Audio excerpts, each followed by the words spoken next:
6-Minute English. From BBC Learning English.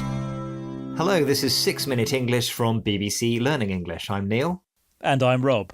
It's great that you're here to keep me company, to spend time with me so I don't get lonely, because loneliness is the subject of this programme. It's good to be here, Neil. I think many of us have experienced loneliness at some point. Maybe you felt lonely because all your friends have gone out for dinner without you, or maybe you felt lonely just because you don't fit in somewhere. Yes, that's when we sometimes use the expression to feel lonely in a crowd. Well, we'll be exploring if this is a new idea or something humans have always experienced, and along the way we'll be teaching you some new vocabulary. But now I'm here to keep you company. How about a question for me? Of course. Well, one possibly lonely man is Mauro Morandi. He's lived alone on Budelli Island in Italy for many years. But how many years exactly? Is it A, 6 years, B, 31 years, or C, 44 years? 44 years would be tough, as would 31. So I'll go for 6 years. Okay, Rob, we'll find out later if that's right. Now, I'm sure we all want to be alone from time to time to escape the demands of our colleagues or the pressures of real life. But would we really want to be totally alone? Well, I certainly wouldn't. And research has found that prolonged social isolation is bad for us, particularly mentally. It's an interesting topic and one that the BBC Radio 4 programme Thinking Aloud has been exploring. Its guest, Faye Bound-Alberti, reader in history at the University of York, explained how loneliness is a relatively new emotional state. A state is a condition at a particular time. Let's hear what she had to say about references to loneliness in literature. Well, novels are fascinating because there's a difference between novels in the 18th century when they first came into being and novels in the 19th century. In the 18th century, something like Robinson Crusoe, there's not a single reference to loneliness. By the 19th century, novels are full of lonely people, and that reflects those kinds of social changes. Give me some examples. What may count as an example? Well, I suppose I'm thinking about if you compare something like Wuthering Heights, where you have this desperate desire on the part of the heroine to find love, which is bundled up too in this sense of the self as not being complete without another, or Tess of the D'Urbervilles. And so Victorian fiction in particular tends to be full of women who are in search of the significant other and needing to find happiness and an absence of loneliness in the domestic. It's interesting that Faye mentions the story of Robinson Crusoe, about a man living on a desert island, does not mention the word loneliness. But because of a shift in how people behaved and thought in the 19th century, called social change, loneliness became an emotion that was written about in stories. But loneliness tended to be something affecting women.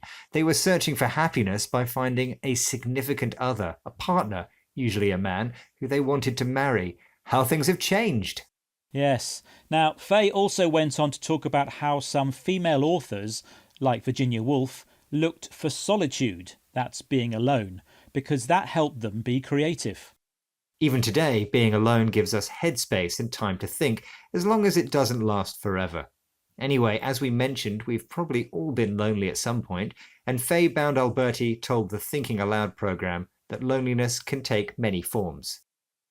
Absolutely. I think that loneliness is something that affects all people, but at different times in their lives. And I would describe it in terms of pinch points. There are times when we change, when we become, we get married, we become mothers, we get divorced. Anything that changes our life might put us under temporary loneliness.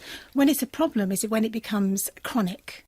It seems that there are certain times in our lives when we might feel lonely, when we break up with a partner or have a baby and feel isolated, for example. These are moments that Faye describes as pinch points, times in your life when there are difficulties and things slow down or change. We could say loneliness at these times is understandable, normal and temporary. When it becomes a bigger issue, it's what Faye describes as chronic, so long-lasting. And loneliness isn't always obvious to other people, so it's good to check in with friends and family to see how they're feeling and to ask if they're okay. Of course, it would be difficult to check in on Mauro Morandi, who's been living on Budelli Island in Italy for many years, but how many years exactly? Well, I thought 6 years. Was I right? I'm afraid not. It's actually been 31 years. He told National Geographic magazine, "I'm sort of in prison here, but it's a prison that I chose for myself." so I'm guessing he's got used to his own company. I certainly couldn't live alone for that long. I'd be too lonely. I need company, Rob. Yeah, me too, Neil. And loneliness is what we've been discussing in this programme. Here's a recap of some of the vocabulary we've mentioned. Firstly, to keep someone company is to spend time with someone so they don't get lonely. Social change is a shift in how people behave and think. A significant other is an informal way of describing a partner. Solitude describes being alone. When talking about life, pinch points are times where there are difficulties and things slow down or change. And chronic describes a health condition that is long-lasting. And that's all we have time for in this programme. But remember, you can find more useful vocabulary, trending topics and help with your language learning here at BBC Learning English. We also have an app that you can download for free from the app stores. And of course, we are all over social media. Bye for now. Bye-bye. 6 Minute English. From BBC Learning English. Hello, this is 6 Minute English from BBC Learning English. I'm Neil. And I'm Georgina. Georgina and I have got to know each other very well after working together for so long. I know what sandwiches Neil has for lunch. Egg and tomato, right, Neil? Right. And I know it really annoys Georgina when people don't wash up their cups in the staff kitchen. So unhygienic. But just as important as getting to know someone socially or at work is getting on with people. To get on with someone is a useful phrasal verb, meaning to like someone and enjoy a friendly relationship with them. Which is really important if you work with them every day. And there's another word to describe the good understanding and communication between two friends. Rapport. Yes, how you build rapport and get on with people has been the subject of many self-help books over the years and is the topic of this programme. Well, you and I must have great rapport, Georgina, because that leads perfectly into my quiz question. In 1936, American writer Dale Carnegie wrote a famous self-help book on building rapport. It sold over 30 million copies, making it one of the best-selling books of all time. But what was it called? Is it A, How to Get Rich Quick, B, How to Stop Worrying and Make Friends, or C, How to Win Friends and Influence People? I think I know this, Neil. I'm going to say C, How to Win Friends and Influence People. OK, Georgina, we'll find out if that's right at the end of the programme. When it comes to getting on with people, psychologist Emily Allison has a few ideas. She's built a career working with the police as they build rapport with criminal suspects. Emily is the author of a new book, Rapport, The 4 Ways to Read People, and she told BBC Radio 4 programme All in the Mind it isn't easy to get along with everyone. I often describe rapport building in relationships as like walking a tightrope, because you really do need to maintain that balance of being objective, treating people with compassion. But that doesn't mean I'm sympathetic, I'm collusive. It's that balance between judgment and avoidance. Emily describes rapport building as like walking a tightrope, an idiom to describe being in a difficult situation which requires carefully considering what to do. Building rapport with terrorists or violent criminals isn't easy. Emily doesn't sympathise with what they've done, but she tries to remain objective, to base her judgment on the facts, not personal feelings. In her book, Emily identifies 4 main communication styles, which she names after animals. The best at building rapport is the friendly and cooperative monkey. And there's a pair of opposites, the bossy lion who wants to take charge and control things, and the more passive mouse. Here's Emily talking to BBC Radio 4's All in the Mind about the 4th animal, the T-Rex. Try to listen out for the communication style of this personality. You've got the T-Rex, which is conflict. So this is argument, whether you're approaching it from a positive position where you can be direct, frank about your message, or you approach that in a negative way by being attacking, judgmental, argumentative, sarcastic, that actually breeds the same behavior back. So anyone who has teenagers will 100% recognize that. If you meet sarcasm with sarcasm, it's only going to go one way. All 4 communication styles have good and bad points. On the positive side, T-Rex type people are frank. They express themselves in an open, honest way. But T-Rex types can also be sarcastic, say the opposite of what they really mean, in order to hurt someone's feelings or criticise them in a funny way. Yes, sarcasm is a strange thing, like saying, "Oh, I really like your haircut," when in fact you don't. Yes, there's an English saying that sarcasm is the lowest form of humour, but I think British people can be quite sarcastic at times. Well, I can't imagine you'd make many friends being rude to people. Maybe they should read Dale Carnegie's self-help book. Ah yes, your quiz question, Neil. Was my answer right? In my quiz question, I asked Georgina for the title of Dale Carnegie's best-selling self-help book about building rapport. What did you say? I said the book is called See, How to Win Friends and Influence People. Which is the correct answer. And I guess you've read it, Georgina, because you have lots of friends. I hope you're not being sarcastic, Neil. Absolutely not. I'm not a sarcastic T-Rex type, more of a friendly monkey. OK, well, let's stay friends and recap the vocabulary from this programme, starting with rapport, a good feeling between two people based on understanding and communication. If you get on with someone, you like and enjoy a friendly relationship with them. Walking a tightrope means to be in a difficult situation which requires careful consideration of what to do. To be objective is to base your actions on facts rather than personal feelings. When building rapport with someone, it's good to be frank, to express yourself in an open, honest way. But not sarcastic, to say the opposite of what you really mean in order to hurt someone's feelings or criticise them in a humorous way. Well, Neil, if we run over 6 minutes, we'll break our rapport with the 6-minute English producer. So that's all for this programme. Join us again soon for more trending topics and useful vocabulary. And remember to download the BBC Learning English app and stay friends by following us on social media. Bye for now. Bye! 6 Minute English. From BBC Learning English. Hello, this is 6 Minute English from BBC Learning English. I'm Rob. And I'm Sam. As awful as the coronavirus pandemic has been, it's also highlighted the compassionate side of human nature. Doctors and nurses helping the sick. Yes, and people helping out elderly relatives and neighbours, raising money for charity or wearing a face mask to keep others safe. But the pandemic has also highlighted a more worrying issue called compassion fatigue.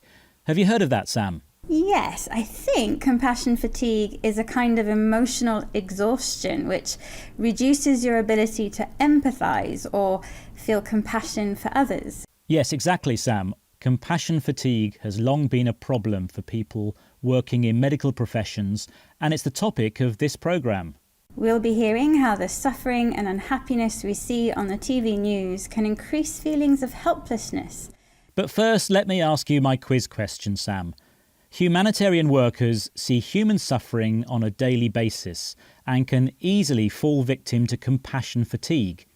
Founded in 1971, Médecins Sans Frontières is one of the biggest humanitarian organisations. But what does Médecins Sans Frontières mean? Is it A, medicine to the front line, B, Doctors Without Borders, or C, medicine first? I remember newspapers calling it MSF and using its English name, which I think was B, Doctors Without Borders. OK, Sam, we'll find out the answer later on. Compassion fatigue centres on the idea that we can feel too much empathy, and that feeling can lead to emotional burnout. According to psychologist Margaret Heffernan, caring and fatigue are closely connected. Caring for others means taking on someone's pain yourself, and this can have unhealthy consequences for the carer. Well, here's Margaret Heffernan talking to BBC World Service's The Documentary podcast. See if you can hear the effects of compassion fatigue she mentions. As you find people spending more and more time online, reading more and more depressing news, and they become more and more numb, they also become more and more addicted to it. And this develops a kind of state of mind that is it's a form of learned helplessness, right? Because I'm consuming something that's upsetting me, but I cannot do anything about it. Margaret Heffernan mentions that spending too much time reading depressing online news can leave us feeling numb. unable to feel any emotions or think clearly because we're so upset or afraid. The news exposes us to human suffering around the world, which we feel powerless to help. This can lead to something which in psychology is called learned helplessness, giving up trying to feel better because your previous attempts have not worked. This is all incredibly depressing, Rob. It sounds like we have limited amounts of compassion. Well, there are more positive ways of looking at it, Sam. Here's an alternative view from Tom Rivett-Carnac, speaking with BBC World Service's The Documentary Podcast. I understand why you're saying that it's finite, but I also think compassion is a habit. So dwelling with that, developing that habit, yes, there are a lot of headwinds to that. And the rapid acceleration of the news cycle, the focus on the next problem so quickly, draws our attention away from developing those deeper habits as humanity that gives us that courage and that strength to make these big transformations. Like Margaret Heffernan, Tim Rivett-Carnac believes the news media is part of the problem. Online newspapers and social media speed up the news cycle, the reporting of a particular news story from the first instant to the last. As a result, we are constantly worrying about the next problem, and this can easily lead to emotional fatigue. Tom emphasises compassion as a habit to be developed, instead of something finite, limited or having a fixed size. But such compassionate habits can be difficult to cultivate because they face many headwinds. Forces blowing in the opposite direction which stop you moving forward. Headwinds such as the rapid news cycle, which distracts us from developing compassion and courage. Maybe the answer is to help in whatever ways we can without becoming hard-hearted, like the volunteers of MSF. Yes, your quiz question, Rob. You asked what the French name Médecins Sans Frontières means in English, and I said B, Doctors Without Borders. Which was the correct answer. Well done. Doctors Without Borders offer volunteer medical assistance in the world's worst conflict zones. Okay, Rob, let's recap the vocabulary, starting with compassion fatigue, emotional exhaustion, which reduces your feelings of compassion. This can leave you numb, unable to feel any emotions because you are so shocked or scared. Learned helplessness is a psychological term for when someone stops trying to feel better because their previous attempts have failed. Some people believe that compassion is finite, limited or having a fixed size. And it can be disturbed by the news cycle, the round of media reports and reactions to a news story. Which can be a headwind or opposing force which stops us caring for others. And that's it for this edition of 6 Minute English. Bye for now. Bye. 6 Minute English. From BBC Learning English. Hello, welcome to 6 Minute English. I'm Neil. And I'm Rob. Rob, would you say that you were a snowflake? Wow, I can't believe you said that. That's so offensive. How could you be so rude? So I guess that's a yes then. Sorry, I only asked. Don't worry, I wasn't really upset. I just wanted to demonstrate the meaning of the word. The word snowflake has taken on a new meaning in recent years. These days, it's used as an insult. It's used to criticise people or groups that are seen to be very easily offended or upset by things that others say. There is usually a political side to it too, isn't there? Yes, people who use the word snowflake tend to be from the political right, and they usually use it about those on the political left, particularly millennials, young, socially aware adults. Well, we'll explore this topic in more detail shortly, but first, a quiz question. In which year was snowflake one of Collins Dictionary's words of the year? Was it A, 1996, B, 2006, or C, 2016? Well, we said it's quite a recent word, so I'm going for C, 2016. Well, we'll find out if you're right later on in the programme. The topic of offence is a very complicated one. First, what do we mean by offence, Rob? Thanks for that. That is a really difficult question. Something that is offensive is rude, insulting, and makes people feel hurt and upset.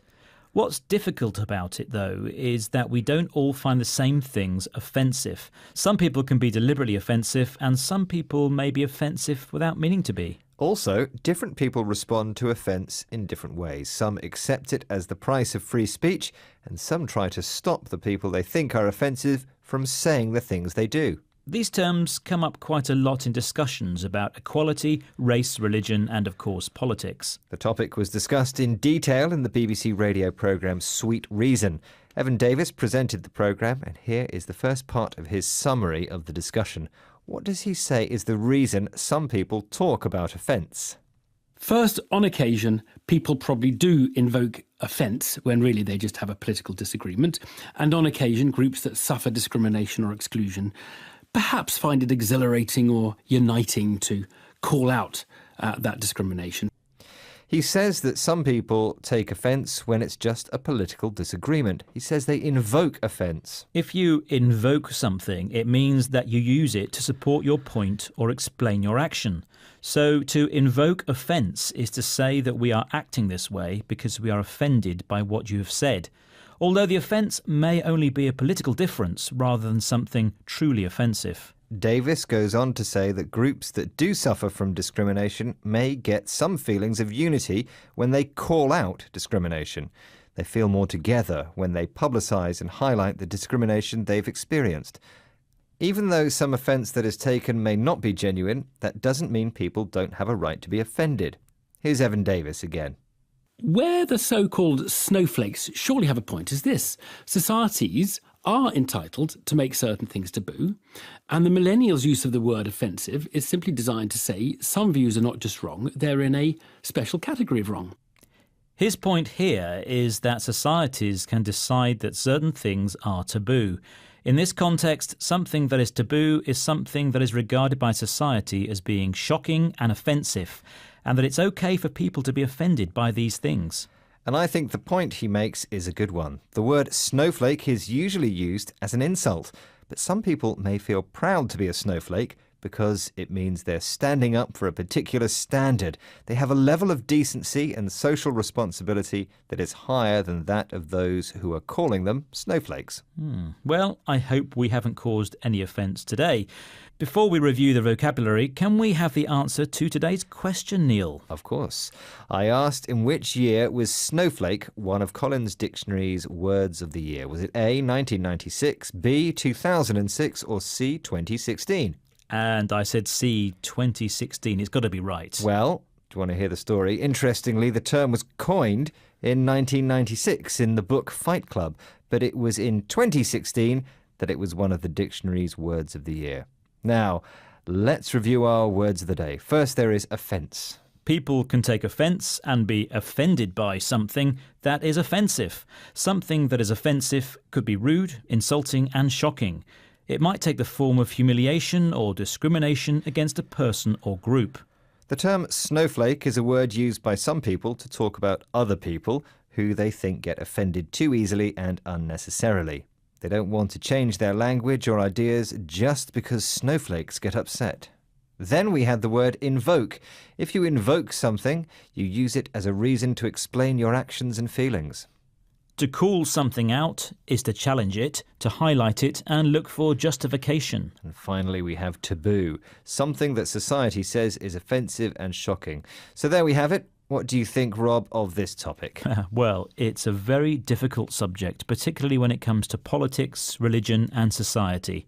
Free speech is good, but at times, particularly on social media, I think can be unnecessarily unpleasant. Well, try not to be offended, but it is time for us to leave you for this programme. Do join us next time. Remember, you can find us on Instagram, Facebook, Twitter, YouTube, and of course our website, bbclearningenglish.com. And of course, we have a new app which you can find on our website. It's free and it's brilliant, isn't it, Rob? Hey, absolutely. See you soon. Bye. Bye-bye. 6 Minute English. From BBC Learning English. Hello, this is 6 Minute English from BBC Learning English. I'm Neil. And I'm Georgina. That's a big smile on your face, Georgina. You seem happy today. I am, Neil. After all, what's the point in seeing the glass half empty? Ah, so you're someone who tries to see the glass half full. You generally look at things in a positive way. I hope so. It may seem strange to be discussing happiness in the middle of a global pandemic, but right now feeling happy is more important than ever. Well then, it's lucky that happiness is the subject of this programme, Georgina. And while many things seem to be out of our control just now, there are small things we can do to feel better about life. To feel less stressed and maybe even a little happier. You're talking like a Dane now, Georgina. Denmark, and in fact all the Nordic countries, are often listed as among the happiest places in the world. You know what would make me happy, Neil? Asking me a really good quiz question. Okay, well, did you know that every year the UN publishes its Global Happiness Survey, revealing the happiest countries in the world? It's based on factors like income, life expectancy, and health. The Nordic countries often come in the top 10. But which country was rated the happiest in 2020? Was it A, Iceland, B, Denmark, or C, Finland? Well, Neil, Denmark is famous for bacon, and nothing makes me happier than a bacon sandwich. So I'll say B, Denmark. I like your thinking, Georgina. We'll find out the answer later. But you're certainly right to say that Denmark is considered one of the happiest countries in the world. Malene Rydal, author of the best-selling book Happy as a Dane, believes that aspects of Danish culture can help us improve our chances of happiness. Here she is explaining what happiness means for her to BBC World Service programme The Conversation. See if you can hear what she thinks. Well, I think we should be seeking alignment, and I think we should practice gratitude, and I think we should be more conscious about how we relate to things that happen to us and how much we compare ourselves to others. I do think that what we need to focus on is the quality of our relationships. Did you hear Malena use the word alignment? She thinks there should be harmony between my true sense of who I am, what I think, and how I relate to others. We should be in alignment or in the correct relation to those things. Malena also thinks happiness comes from gratitude, feeling grateful and expressing thanks to other people. She recommends finding 3 things, no matter how small, to be grateful for every day. Like getting a good night's sleep, drinking a hot coffee, and having this chat with you, Georgina. Thanks, Neil. That's put a smile on my face. It may sound strange, but doing this every day can really boost your happiness levels. Malena also warns against seeking happiness in external things, as you can hear in this chat with BBC World Service's The Conversation.